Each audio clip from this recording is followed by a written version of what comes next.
Maganda pong umaga po sa lahat. Luzon, Visayas, Mindanao, kung saan kayong panig ng mundo po, tayo nagbabalik dito sa aking munting channel po para mag-discuss ulit ng another coins. Andiyan po sa ating harapan ang coins. Magandang umaga po sa aking mga subscriber po. Siyempre, thank you so much po. Ayan, doon naman po sa hindi nakapag-subscribe, at gusto niyang ganitong mga topic po about coins ang ating pinag-uusapan, baka pwede makisuyo naman po. Malaking tulong na yan sa aking munting channel po, ang kanyang pag-subscribe, like, and share para ma-update po kayo sa mga latest ko pang gagawin mga video po.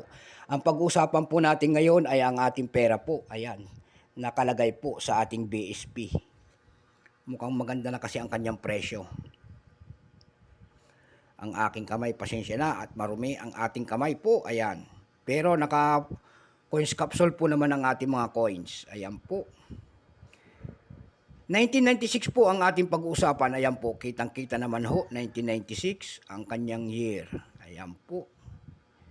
10 centimos po, ang ganda pa. Ayan po, 1996 po ang kanyang year. Makikita nyo po ang imahe ng 10 centimo po, ang year 1996 at Republika ng Pilipinas. Ayan. Bago tayo magsimula sa ating talakayan, kilalanin muna natin siya. Siyempre, issue Philippines, period, Republic, 1946, up to date po type, standard circulation coins, years, 1995 hanggang 2017. Magnetic po ito. Value 10 centimos, currency piso, 1967, up to date po. Composition po nito ay copper plated steel na mamagnet po. May bigat lamang po itong 2.5 grams. May haba po itong 17 mm lamang. May kapal naman po itong 2.67 mm lamang. Ang kanyang hugis po, bilog po. Siyempre, orientation, middle alignment.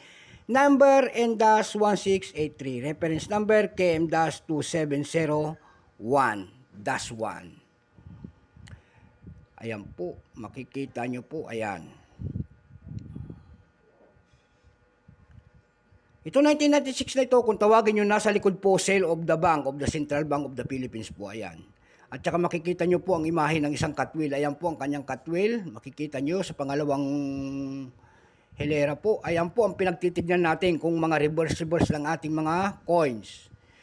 Diyan po nagkakaiba ang ating mga BSP po kung tawagin nila. Kasi may mga reverse po na lumalabas. Reverse die 1, reverse die 2, reverse die 3. Ayan po.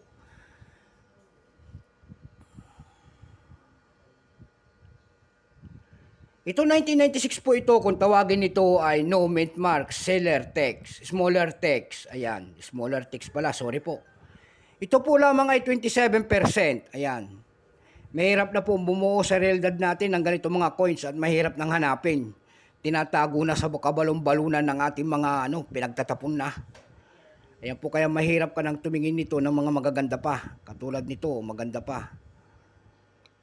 Excuse me po. 27% lamang ito at wala ho namang itong mintage kasi hindi pa binibigyan ng ating Bangko Sentral. Ayan po, wala silang maipakita kung ilang pirasong ginawa ng ating Bangko Sentral nito.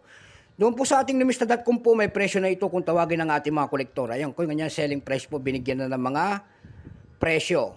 Yung kanyang fine po ay 14 pesos. Very fine, 15. Extra fine, 15. At almost uncirculated, 20. Uncirculated po nito ay 30 pesos lamang. Dako tayo dun sa kanyang pandaigdigang presyo po. Ayan, sinasabi ko parati, matataas ang mga presyo ng ating pandaigdigan at may mga nakapatong na selling price dyan. Katulad nito, bibinta ko po ng ito na 100, siyempre tataas pa yan sa kanila, pinapatungan nila ng presyo. Ayan. Doon po sa ating ebay.com po, may nagbebenta na nito ng $3.25. Mayroon na rin $169.18. Mayroon 179 pesos. May maliit doon na nakita tayo na $1.89. Doon sa carousel page po, may nagbebenta na nito ng 150 pesos per piece. Ayan po, sana nakuha nyo ang kanyang presyo po. So hanggang dito na lamang, Luzon, Visayas, Mindanao, kung saan kayong panig ng mundo po. God bless po sa lahat and take care. Lahat ng mga numismatic at ating kolektor, kung saan kayong panig ng mundo po, ang aking mga subscriber, thank you so much po. Hanggang dito na lamang po, bye-bye.